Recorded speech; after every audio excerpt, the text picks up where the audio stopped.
Hello everyone, welcome to Ideal Classes online platform. और last class में हमने देखा था कि जो सीटेट 2019 का पेपर हुआ था आपका 8 जनवरी 2020 में जाके इसकी जो एग्ज़ाम डेट थी और ये 2019 वाले जो फॉर्म थे उसके मैथ्स के प्रीवियस ईयर क्वेश्चंस जो हैं वो हमने सॉल्व किए थे लाइव क्लास में। और उसमें लास्ट में क्लास 1 घंटे से ज़्यादा हो गई थी, फिर हमने वहीं क्लास को एंड कर दिया था, तो कुछ क्वेश्चन बाकी रह गए थे। आज की क्लास में हम वो सारे क्वेश्चन करेंगे, फिर उसके बाद आगे के लाइव क्लास में करेंगे। ठीक है, तो सबसे पहले हमें क्वेश्चन देखते हैं सीधा। यहाँ पे क्वेश्चन ये दिया है, पहला क्वेश्चन देखते हैं क्या है। और ये आई थिंक पहले से तात्पर्य है हमारा लगभग 112 शायद 111 क्वेश्चन हम कर चुके थे, जो भी हो उसी के आगे ही क्वेश्चन है, टिक लगा हुआ है। तो ये क्वेश्चन क्या है आपका, क्वेश्चन ये है x = 2 - √3 की पावर -1, देन वैल्यू ऑफ, इसकी वैल्यू पूछिए x³ - 2x² - 7x + 5 = question mark, यानी इसकी वैल्यू हमें फाइंड करनी है। ठीक है, अब देखो यहाँ पर क्या दिया हमें, x = 2 - √3 की पावर -1 दे रखी है। इसका मतलब ये है कि हम ये भी लिख सकते हैं x = 1/2 - √3। कैसे, आपको फॉर्मूला पढ़ाया था कि a इनवर्स हो यानी a की पावर -1 तो इक्वल्स टू क्या हो जाता है 1/a। ठीक है, तो इसी आधार पे हम ये कर सकते हैं। अब हम क्या करेंगे, इसको सॉल्व करते हैं। तो मैंने पहले ही बताया था जब भी इस टाइप का प्रश्न हो तो हम क्या करेंगे, अपोजिट में 2 + √3 का मल्टीप्लाई भी कर सकते हैं इस तरीके से। जैसे ही मल्टीप्लाई करोगे तो ये क्या आएगा, ऊपर तो आएगा 2 + √3 और नीचे क्या आ जाएगा, इन दोनों का a + b a - b है तो 4 - 3 यानी इक्वल्स टू 2 + √3 ही आएगा, क्योंकि 4 - 3 क्या हो जाएगा 1 हो जाएगा। कैसे समझ आ रहा है, यहाँ पे क्या है a - b a + b, तो फॉर्मूला पड़ा होता है a² - b²। ठीक है भाई, चलो इतना समझ आ रहा होगा। अब हमें x की वैल्यू तो पता चल गई, लेकिन हमें जो फॉर्म चाहिए वो क्या चाहिए, x³ - 2x² - 7x। तो हमें x³ और x² और चाहिए, तो हम क्या करेंगे, पहले ही x³ की वैल्यू निकाल लेंगे। 2 + √3 का होल क्यूब करते हैं तो a + b का होल क्यूब फॉर्मूला आइडेंटिटी आपको पता होनी चाहिए। a + b का अगर होल क्यूब पूछा जाए तो क्या होता है, a³ + b³ + 3ab ब्रैकेट में a + b। अगर यहाँ माइनस साइन है तो ये सारे साइन माइनस हो जाएंगे, बाकी सेम रहेगा, कुछ भी चेंज नहीं होगा। a + b into a - b अगर है तो ये होता है a² - b²। इसका यूज आगे भी आपको मिलेगा। ठीक है, चलो तो ये क्या जाएगा आपका 4, इसका 2 का क्यूब करेंगे तो ये 8 आएगा, प्लस इसका क्यूब करेंगे तो 3√3 आएगा, प्लस इन दोनों का मल्टीप्लाई और इंटू 3/3ab लाना है ना, तो ये जाएगा 2 × 3 = 6 √3 ब्रैकेट में 2 + √3। अगर हम सॉल्व करते हैं तो ये आएगा 8 + 3√3 आएगा। इसका इसमें मल्टीप्लाई करेंगे तो प्लस क्या आएगा, 6 × 2 = 12 √3। इसका इसमें मल्टीप्लाई करेंगे √3 × 3 यानी 18 आ जाएगा। ऐड करेंगे 18 और ये 8 ऐड करेंगे तो कितना हो जाएगा, 26 + 12 और 3 15 √3। ठीक है, ये आ गया आपका x³। अगर हम x² निकालते हैं तो क्या आएगा, 2 + √3 का होल स्क्वायर, तो इसका होल स्क्वायर करेंगे तो a² यानी 4, इसका स्क्वायर करेंगे 3 + 2ab यानी कि 4 √3। सम करेंगे इनका तो क्या आएगा 7 + 4 √3, ये आ गया। अब ये सारी वैल्यू आ गई, हम डायरेक्ट यहाँ पुट कर सकते हैं इस फॉर्मूले में। ठीक है, देखो क्या आएगा, x³ - 2x² - 7x + 5 = x³ की वैल्यू पुट करो। यहाँ से मुझे पहले देखना, यहाँ पे दिख रहा है, ठीक है। x³ की जो वैल्यू है वो आपकी क्या है, 26 + 15 √3 - 2x² की वैल्यू है 7 + 4 √3। ठीक है, -7x तो -7 और x की वैल्यू है आपकी 2 + √3 और प्लस का क्या है 5। इसे ज़रा सॉल्व करते हैं तो यहाँ पे हम सॉल्व करेंगे तो ये क्या आएगा, 26 प्लस ये आएगा 15 √3। इसका मल्टीप्लाई करेंगे तो -14 आएगा, प्लस माइनस का 8 √3 आएगा, यही आएगा। यहाँ मल्टीप्लाई करेंगे तो -14 आएगा, यहाँ मल्टीप्लाई करेंगे तो माइनस का 7 √3 आएगा। ठीक है, और प्लस 5 आएगा, यही आएगा ना। ठीक है, चलो अब ज़रा इसे सॉल्व कर लेते हैं। तो ये 14 अगर हम जोड़ेंगे 28 और इसमें से माइनस करेंगे तो ये माइनस का 2 और प्लस का 5, सारा सॉल्व कर लेते हैं एक ही साथ। ये माइनस का 28 और प्लस का 20 - का 2 और इसमें से 5 माइनस करेंगे तो 3 आएगा। ठीक है, इसके अलावा 8 7 15 ये देखो 8 और 7 15√3 और ये 15√3 कैंसिल हो जाएगा, तो इसका जो राइट आंसर है वो 3 ही आ जाएगा। ठीक है, सॉल्व करके देख लो, ये माइनस माइनस वाले ऐड करोगे, इसमें से माइनस कर दो। ठीक है, तो ये कितना आ जाएगा 28 और ये प्लस का 26 माइनस का 2 और इसमें से माइनस करेंगे 3 आ जाएगा और ये वाला कैंसिल हो जाएगा। ठीक है, तो इसका जो राइट आंसर है वो 3 आ जाएगा। चलो नेक्स्ट क्वेश्चन पे मूव करते हैं। अगला क्वेश्चन क्या है आपका, स्क्रीनशॉट वगैरह लेते रहना। अगला क्वेश्चन और भी इंपॉर्टेंट क्वेश्चन है और इस टाइप के प्रश्न भी आगे आपके एग्जाम में देखने को मिलेंगे। ठीक है, और बहुत ही अच्छा क्वेश्चन है। चलो क्वेश्चन क्या है, देखो क्वेश्चन ये कह रहा है, ये कहा गया कि 10³ a + a एक क्या है, ये एक परफेक्ट स्क्वायर नंबर है। ध्यान समझना, ये क्या है, परफेक्ट स्क्वायर नंबर है। ठीक है भाई, तो आपको बताना है कि जो a है इसके जो संख्या हुई, a में डिजिट नंबर ऑफ डिजिट्स पूछे गए, यानी अंकों की संख्या कितनी होगी, नंबर ऑफ डिजिट्स। ठीक है, अर्थात क्वेश्चन ये 10³ a + a एक पूर्ण वर्ग संख्या है, तो a में कि जो a संख्या a जो है उसमें अंकों की कितनी संख्या होगी, मिनिमम कितनी संख्या होगी। ऑप्शन ए अनिश्चित यानी इंडेफिनिट, ऑप्शन बी जो है आपका दे रखा है 2, ऑप्शन सी में 3 एंड ऑप्शन डी में 4। ठीक है, आपको बताना है कि कितने अंकों की संख्या होगी। मुझे एक चीज़ बताओ, ये एक परफेक्ट स्क्वायर नंबर है, क्या हम इसमें से सॉल्व करेंगे तो एक कॉमन ले सकते हैं, तो आप कहोगे बिल्कुल सर, तो ये आएगा 10³ + 1। जैसे इसे हम सॉल्व करेंगे तो ये आएगा a × 10 का क्यूब का मतलब क्या होता है 1000 और ये +1 करोगे तो क्या आएगा 1001। चूँकि ये परफेक्ट स्क्वायर नंबर है तो ये ज़रूरी है कि ये सेम पूर्ण वर्ग बनना चाहिए 2 बार, लेकिन पहले हम इसके फैक्टर कर लेते हैं। चाहें तो 1001 के अगर फैक्टर करेंगे तो ये 2 3 से कटेगा नहीं, 7 से कट जाएगा, 7 से काटोगे 7 आ जाएगा, 3 और 7 चौके 28, 7 21 140, तो 11 से कट जाएगा, 11 11 33 13 से कटेगा। तो इसके जो प्राइम फैक्टर आ रहे हैं वो ये आ रहे हैं a × 7 × 11 × 13। मेरे भाई एक चीज़ बताओ, अगर परफेक्ट स्क्वायर नंबर है तो कोई भी परफेक्ट स्क्वायर नंबर है उसमें क्या होगा, जो फैक्टर आ रहे हैं प्राइम फैक्टर उनके पेयर बनने चाहिए। ये जब ही परफेक्ट स्क्वायर नंबर हो सकता है जब इसमें एक बार 7 आए, एक बार 11 और एक बार 13 भी आए। तो जो a की वैल्यू होगी वो सेम, इसकी वैल्यू कितनी है 101, इसका मतलब इसकी वैल्यू भी 1001 ही आएगी। तो इसमें टोटल जो डिजिट हैं, उसने पूछा था नंबर ऑफ डिजिट्स, तो नंबर ऑफ डिजिट्स कितने आएंगे, नंबर ऑफ डिजिट्स जो आएंगे यानी अंकों की संख्या जो होगी वो आएगी 4। तो इसका जो राइट आंसर है वो आएगा 4। ध्यान से समझो, अगर ये परफेक्ट स्क्वायर नंबर है, हमने फैक्टर इसलिए कि हो सकता है फैक्टर करते समय कोई ऐसे नंबर भी कुछ प्राइम फैक्टर मिल जाए जिनके पेयर बन जाएं, तो उनको अलग कर दिया जाएगा। हमेशा परफेक्ट स्क्वायर नंबर जैसे 16 है, एक परफेक्ट स्क्वायर नंबर है, तो इसके अगर फैक्टर करेंगे तो 2 × 2 × 2 × 2 पेयर बन रहे हैं, बिल्कुल बन रहे हैं। 4 एक परफेक्ट स्क्वायर नंबर है तो क्या होता है इसका 2 × 2 9 परफेक्ट स्क्वायर नंबर है, 3 × 3, इनके फैक्टर्स में हमेशा पेयर में आएंगे।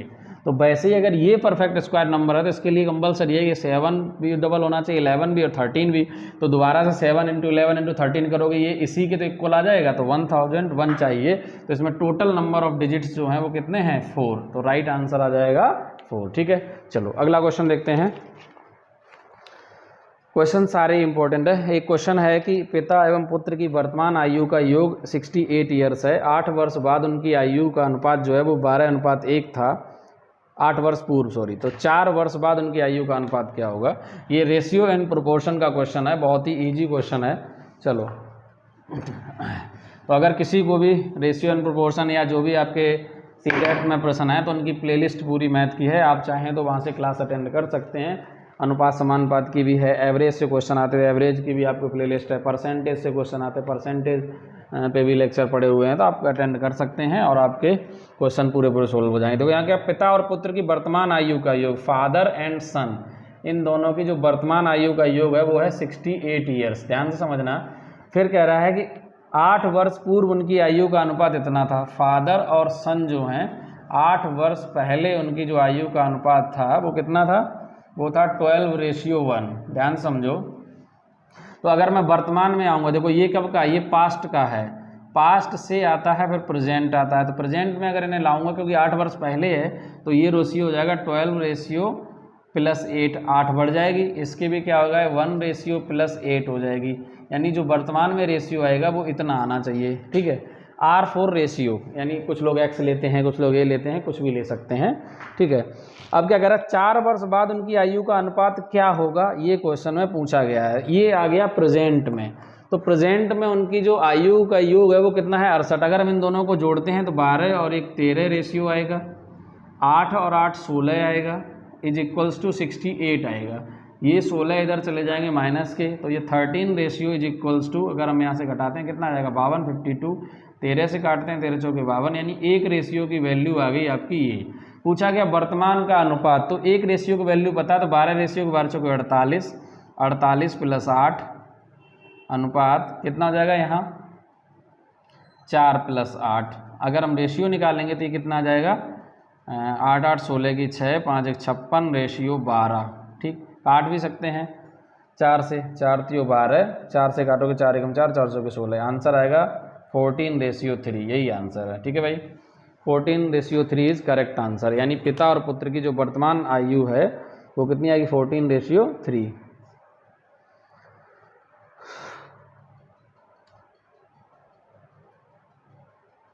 कहीं गड़बड़ है क्या?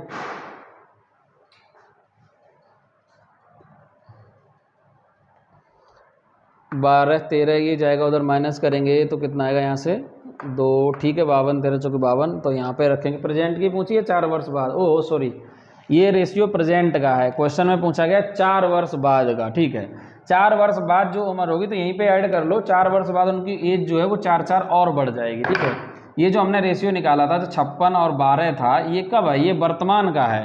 वो पूछ रहा है 4 वर्ष बाद, यानी फिर फ्यूचर में पहुंच जाएंगे, तो 4 वर्ष इनकी भी बढ़ जाएगी और 4 वर्ष ये भी बढ़ जाएगी, तो ये तो हो जाएगी 60 और ये कितनी हो जाएगी 12 और 4 16, तो ये आएगी। 4 से काट दो, ये कटेगा 4 से 4 बार, ये कटेगा 15 बार, तो जो लेटेस्ट रेस यानी 4 वर्ष बाद जो आयु आएगी वो ये आएगी 15 रेशियो 4, तो यही करेक्ट आंसर है, ठीक है। जो अभी निकाला था हमने 14 रेशियो 3 जो आया था, वो जो आंसर है वो कब आएगा, वो प्रेजेंट का आएगा। वो 4 वर्ष आगे का पूछ रहा है, तो 4 वर्ष आगे जाएंगे तो हम 4 4 वर्ष और बढ़ा दो, क्या दिक्कत है, 15 रेशियो 4 हो जाएगा। चलो अगला क्वेश्चन देखते हैं।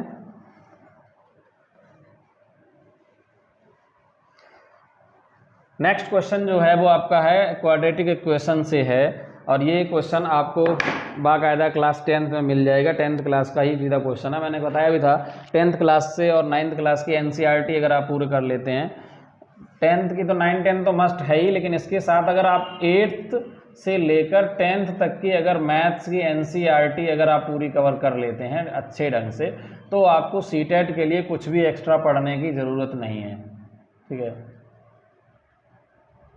कोई भी एक्स्ट्रा बुक नहीं चाहिए, कुछ भी नहीं चाहिए, और ना ही कुछ और करने की ज़रूरत है, ठीक है।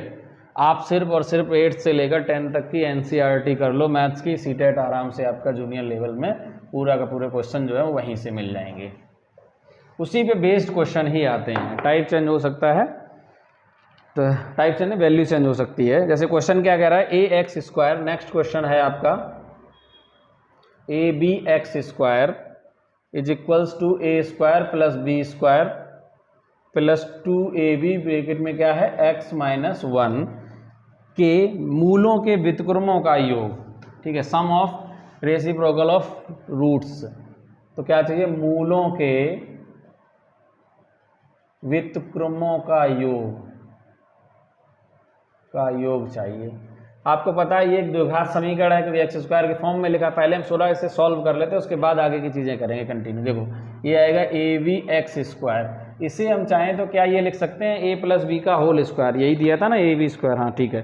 क्या हम इसे ये लिख सकते हैं a प्लस बी का होल स्क्वायर, अगर इस साइड लाएंगे तो ये आएगा a प्लस बी का होल स्क्वायर, माइनस का जाएगा पार्ट अंदर, और मल्टीप्लाई में ये भी x माइनस 1 इस तरीके से, x माइनस 1 ब्रेकेट में या सिंगल है, एक बार मैं चेक कर लेता हूँ, नहीं तो गड़बड़ हो जाएगा मामला, क्योंकि ब्रेकेट लगने से दोनों के साथ मल्टीप्लाई हो जाएगा, और ब्रेकेट नहीं लगा है, ब्रेकेट लगा हुआ है, ठीक है, तो मल्टीप्लाई में इसके साथ भी होगा, इसके साथ भी होगा, तो यहाँ तो आएगा x और माइनस माइनस ये हो जाएगा प्लस a प्लस बी का whole square is equals to हो जाएगा 0।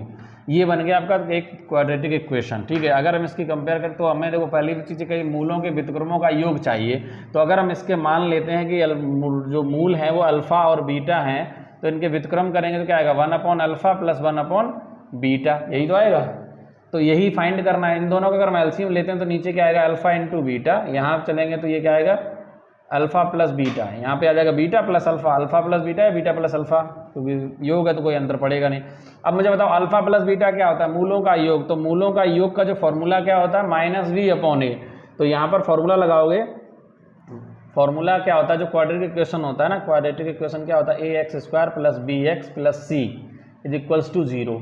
तो यहाँ पर लगाओगे तो क्या आएगा, माइनस माइनस ये हो जाएगा प्लस a + b का होल स्क्वायर अपॉन क्या आएगा ab इंटू, या अपॉन में लिख लो इस पूरे के बटे, अल्फा इंटू बीटा क्या होता है, मूलों का गुणनफल, ये होता है c/a। तो ये क्या जाएगा a + b का होल स्क्वायर और अपॉन क्या आएगा, ये भी आएगा ab।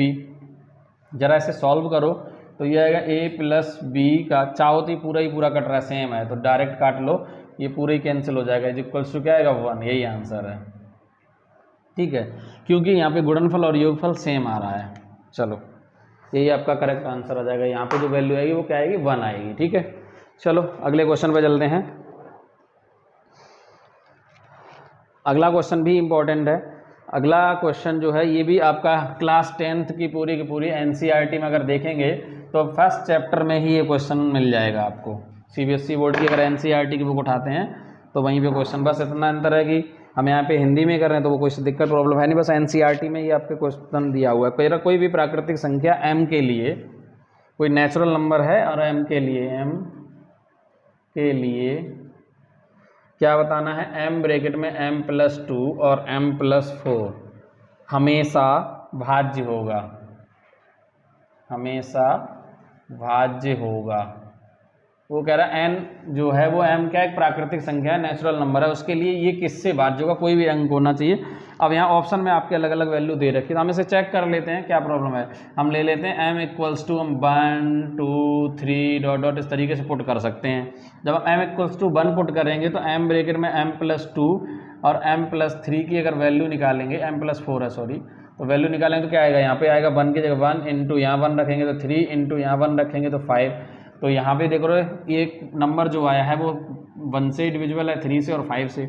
अब अगली बार हम 2 पुट करेंगे तो क्या आएगा, जैसे हम इसमें 2 पुट करेंगे m = 2 तो वैल्यू क्या आएगी, ध्यान समझो, यहाँ पे आएगा 2 इंटू यहाँ रखेंगे 2 2 4 हो जाएगा, यहाँ 2 रखेंगे तो इंटू क्या आएगा, ये 6 आएगा। ठीक, आगे चलते हैं। अगर हम यहाँ पर m = 3 लेते हैं तो क्या आएगा, तो यहाँ आएगा 3 इंटू यहाँ आ जाएगा 5 इंटू यहाँ आएगा 7। तो एक चीज़ देखो, लगातार जैसे ये 6 है, 6 की जगह भी हम क्या लिख सकते हैं, 2 इंटू 3 लिख सकते हैं क्या, बिल्कुल लिख सकते हैं। तो आप देखोगे इन तीनों में एक चीज़ कॉमन मिल रही है, वो है 3। यहाँ भी ऐसे ही अगर जब आगे आप 4 रखेंगे तो यहाँ 4 + 2 6 हो जाएगा, यानी हर बार जो ये नंबर है वो कोई भी नंबर आएगा वो 3 से डिविजिबल होगा, तो m का जो आंसर होगा वो 3 होगा। और वो यही चाह रहा था, ऐसा कौन सा प्राकृतिक नंबर है जिसके लिए ये m ब्रैकेट में m+2 m+4 जो है हमेशा भाज्य होगा। तो हमेशा भाज्य होने का मतलब हर बार एक कॉमन फैक्टर आ रहा है, 1 को छोड़कर, 1 के अलावा भी कोई आ सकता है। अगर 1 कोई भी कॉमन फैक्टर नहीं है तो फिर 1 ही आंसर हो जाएगा, क्योंकि 1 तो सबके लिए यूनिवर्सल फैक्टर हो जाता है। ठीक है, चलो आगे चलते हैं। अब वैसे भी आई थिंक शायद लास्ट क्वेश्चन ही होगा, पूरे क्वेश्चन कंप्लीट हो चुके हैं। मैथमेटिक्स के जितने भी क्वेश्चन हैं वो सारे के सारे क्वेश्चन आपके कंप्लीट हो चुके हैं। ठीक है, लास्ट क्वेश्चन ये है आपका, लास्ट है, अभी और भी हैं, हाँ अभी और भी क्वेश्चन है, सॉरी नहीं है, सॉरी ये क्वेश्चन तो हो चुके थे, हमने करवा दी, लास्ट क्वेश्चन है ये। ठीक है, चलो क्या है लास्ट क्वेश्चन, देखो जरा। लास्ट क्वेश्चन है सिंप्लीफिकेशन से, 9/7 की होल पावर है 3 इंटू 49/81 की पावर 2x - 6 = ये एल्जेब्रिक एक्सप्रेशन में भी मिल जाएगा। अगर आप 8th क्लास की एनसीईआरटी पढ़ेंगे तो वहाँ भी ये क्वेश्चन आपको देखने को मिल जाएगा। हो तो x का मान, मैंने कहा ना अगर सीटेट में देखना है तो आप 8th से लेकर, क्लास 8 से लेकर आप 10th तक की एनसीईआरटी कवर कर लो अच्छे ढंग से। अगर आप ये एनसीईआरटी कवर कर लेते तो कुछ भी पढ़ने की ज़रूरत नहीं पड़ेगी। यहाँ पर ज़रा देखो क्वेश्चन ऐसे सॉल्व करते हैं, तो एक बार क्वेश्चन चेक कर लेते हैं, परफेक्ट है।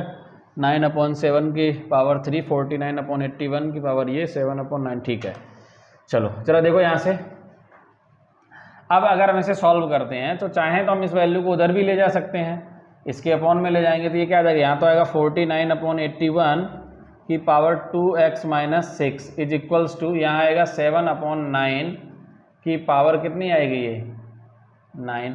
अगर इस वैल्यू को हम यहाँ लाते हैं तो इसमें क्या आ जाएगा, इस तरफ लाएंगे डिवाइड में आएगा तो ये बन जाएगा 9/7 की पावर -3 हो जाएगी। ठीक है, तो आगे हम इसे चलन करेंगे तो 7/9 की पावर 9 आएगा इंटू, इसे हम ऐसे लिख सकते हैं 7/9 की पावर +3। क्यों, a/b की whole power -m is equals to क्या होता है b/a होल पावर m। और हमने ये फॉर्मूला आपको लिखाया था, पावर एंड एक्सपोनेंट में आपको मिल जाएगा चैप्टर, ये 8th क्लास में आपको NCERT में भी मिलेगा। ठीक है, और वैसे भी नॉर्मल क्लास में भी अगर 8th क्लास में पढ़ते हैं, किसी प्राइवेट स्कूल की बुक भी होती है तो उसमें भी ये पावर एंड एक्सपोनेंट चैप्टर में बाकायदा आपको मिल जाता है। ठीक है, 8th क्लास के NCERT में तो हो गई होगा।